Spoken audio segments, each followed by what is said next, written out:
জ্ঞানেশ কুমার, হ্যাঁ, ও মাল বলে দিল 2002 সালের বাপের ডকুমেন্টস থাকলেই তার পাস কোনো আর প্রয়োজন নেই।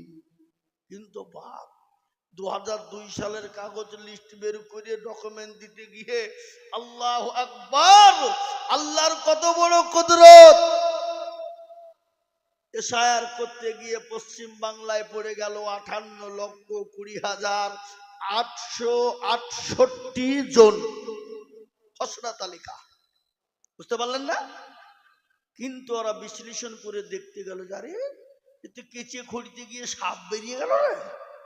হ্যাঁ, কি গো, যারা বলল মুসলমান ঢুকে গেছে, রোহিঙ্গা ঢুকে পড়েছে, অনুপ্রবেশকারী, অমককারী, তমককারী, এদেরকে ঘাড় ধরে বের করে দিতে হবে, দেশে রাখা যাবে না, রোহিঙ্গা মুসলমান ইত্যাদি ইত্যাদি বললো না, বললো না? আল্লাহর কি কুদরত, খোদা নি খাস্তা, তাদের নামগুলাই বাদ পড়ে গেছে। 98% তারা কারা? যারা মুসলমানদেরকে গলায় ধাক্কা দিয়ে বের করতে দিতে চেয়েছিল, তাদের নামগুলো বাদ হয়ে গেল।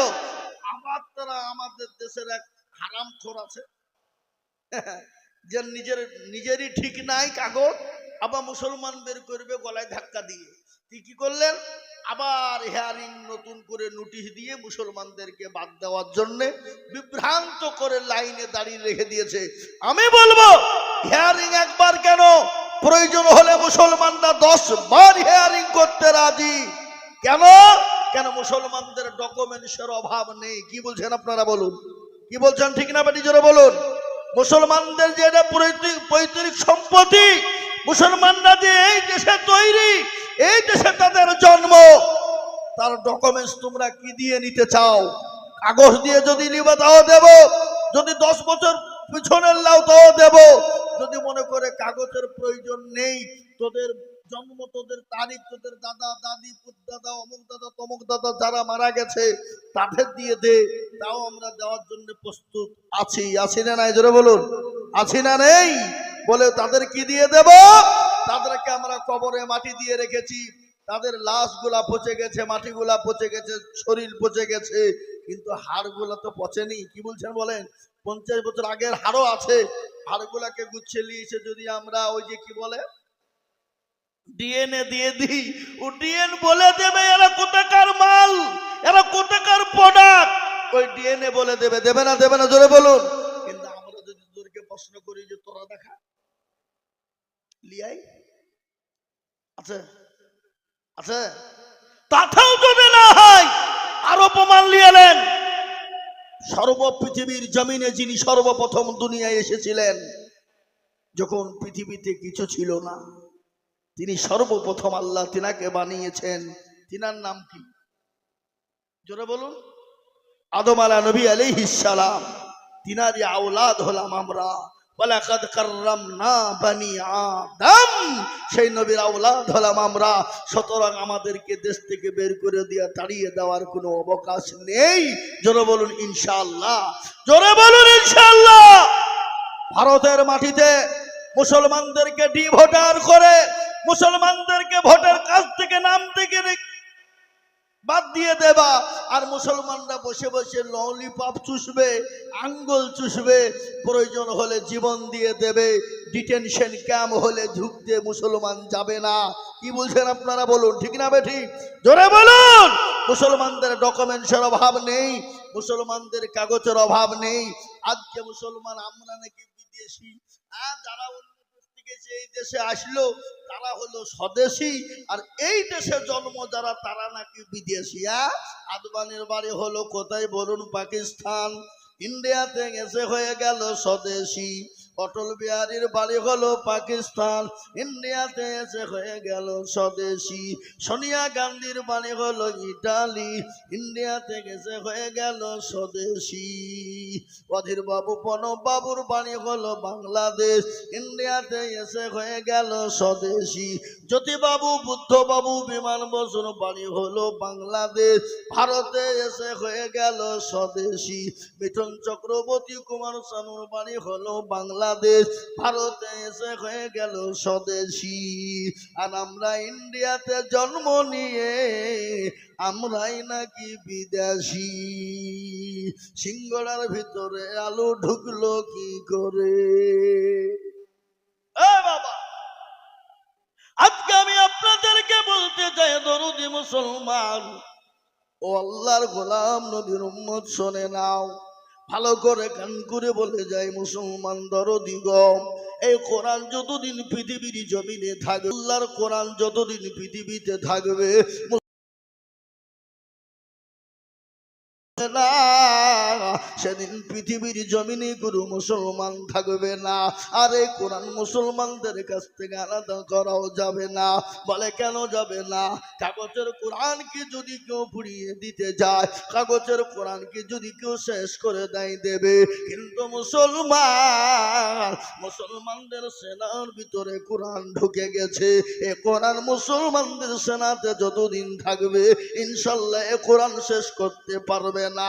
আবু জাহেল কোরআনের দুশমনি করেছিল, কিন্তু কোরআনের মধ্যে এমন একটা মজা আছে, এই কোরআন যেই পড়লে তার শুনতে দিল ভরে যাবে, জান ভরে যাবে। তার প্রমাণ আমি আপনাদেরকে দিয়ে দিই। আল্লাহ নবী বিশ্ব নবীর উপরে কোরআন অবতীর্ণ হলো। আল্লাহ কোরআনকে জিজ্ঞাসা করলো, কোরআন তোমাকে আমি জমিনের মধ্যে দিতে চাই। জমিন বলেছিল আল্লাহ আমি কোরআন নিব না। আসমানকে বলা হলো, আসমান বলল আমি নিব না। পাহাড়কে বলা হলো, পাহাড় না, পাহাড় বলল আমি নিতে পারবো না। এই কোরআন আল্লাহ রাব্বুল আলামিন আমার নবীর উপর অবতীর্ণ করে দিলেন। আল্লাহ কোরআনে পাকে বলে দিলেন, লাউ আনজালনা হাযাল কোরআন আলা জাবালিন লারাআইতাহু খাশিয়াম মুতাসাদ্দিয়াম মিন খাশিয়াতিল্লাহ। এই কোরআনকে নবীর উপর অবতীর্ণ না করে আল্লাহ যদি পাহাড় পর্বত জমিনের উপরে আসমানের উপরে বানিয়ে দিত, জমিন আসমান পাহাড় চূর্ণ বিচূর্ণ হয়ে যেত। এই কোরআন যার উপর অবতীর্ণ হলো, তিনি যখন কোরআন তেলাওয়াত করত, আবু জেহেলের লোকেরা দুশমনি করত, বলে কোরআন পড়তে দেওয়া হবে না, কোরআনকে পড়তে দেওয়া হবে না, আর এই কোরআনকে প্রতিষ্ঠিত হতে দেওয়া যাবে না। কে বলেছিল এটা? আবু জাহেল। কিন্তু দয়ার নবী, মায়ের নবী, তিনি তো রহমতের নবী, তিনি তো মায়ের নবী। কত আছে না আল্লাহর নবী, এ মায়ের নবী গো, আপনি নবী আমার জীবনের জীবন, আপনি আমার জীবন সাথী, অন্ধকার কবরের বাতি আপনি হইলেন নির্দনিয়ার ধন। আল্লাহর নবী, এ মায়ার নবী গো, আপনি নবী আমার জীবনের জীবন, আপনি রাহমাতাল লিল আলামিন, আপনি উম্মতের জামিল, আপনি রাহমাতাল লিল আলামিন, আপনি উম্মতের জামিল, আপনি হইলেন গুনাহগার উম্মতের আপনজন। আল্লাহর নবী, এ মায়ার নবী গো, আপনি নবী আমার জীবনের জীবন।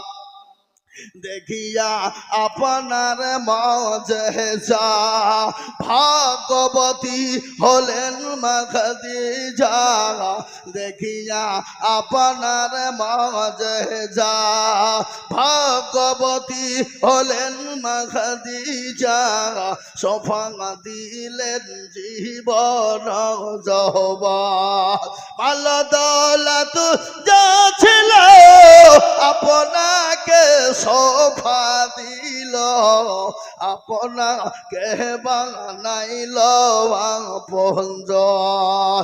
এ মুসলমান দরদি, ওই আবু জাহেল কোরআনের বিরোধিতা করলো, কোরআন পড়তে দেওয়া যাবে না, শুনতে দেওয়া যাবে না। আমার নবী যার উপর কোরআন নাজিল হলো, এই কোরআন যখন আপনার পড়া হয় দেখবেন জান জুড়িয়ে যায়, মন ভরে যায়। ছোট্ট আমি আপনাদেরকে আজকে উপমা দিয়ে যাব। ইংল্যান্ডের মাটিতে একবার প্রতিযোগিতা হয়েছিল। প্রতিযোগিতা বোঝেন না? এই প্রতিযোগিতা বোঝেন না? প্রতিটি ধর্মগ্রন্থ থেকে 10 মিনিট করে টাইম দেওয়া হলো। প্রতিটি ধর্মগুরুরা তারা 10 মিনিট করে তাদের কিতাব বাইবেল আপনাদের বেডং থেকে নিয়ে কোরআন তুরানের যত রকমের কিতাব আছে তারা শোনাবে। মুসলমানদেরকে টাইম দেওয়া হলো। ইংল্যান্ডের মাটিতে সবাই যখন 10 মিনিট করে হয়ে গেল, মুসলমানদেরকে 10 মিনিট সময় দেওয়া হলো। কয় মিনিট? জোরে কোন কয় মিনিট? 10 মিনিট সবাইকে দেওয়া হলো। আর যিনি জাজমান ছিলেন তিনি শুনছেন 10 মিনিট হয়ে যায় আর লাল বোতামে টিপন দেয়, বন্ধ হয়ে যায়। শেষমেশ মুসলমানদেরকে ডাকা হলো। মুসলমানেরা, প্রতিটি ধর্মগ্রন্থ থেকে শোনা হলো 10 মিনিট করে টাইম দেওয়া হলো। তোমাকে 10 মিনিট দেওয়া হলো, তোমাকে 1 মিনিটও বেশি দেওয়া যাবে না। তুমি তোমার ধর্মগ্রন্থ কিতাব থেকে তুমি আমাদেরকে শোনাও। কারি আব্দুল বাসিরকে ডাকা হলো। কারি আব্দুল বাসির তিনি আসলেন। আসার পরে এদিক ওদিক করতে করতে 4 মিনিট শেষ। 6 মিনিট। মুসলমানরা মনে মনে বুঝি কোন বিপদ হইল রে। হ্যাঁ, 10 মিনিটের মধ্যে তো 4 মিনিট খেয়ে ফেললো। কি উত্তর দিবে আর কি বলবে? হ্যাঁ, মুসলমানদের মাথায় হ্যাঁ, যা আমরা মনে হয় হেরে যাবো, আমরা মনে হয় আর পারবো না। তার ছোট্ট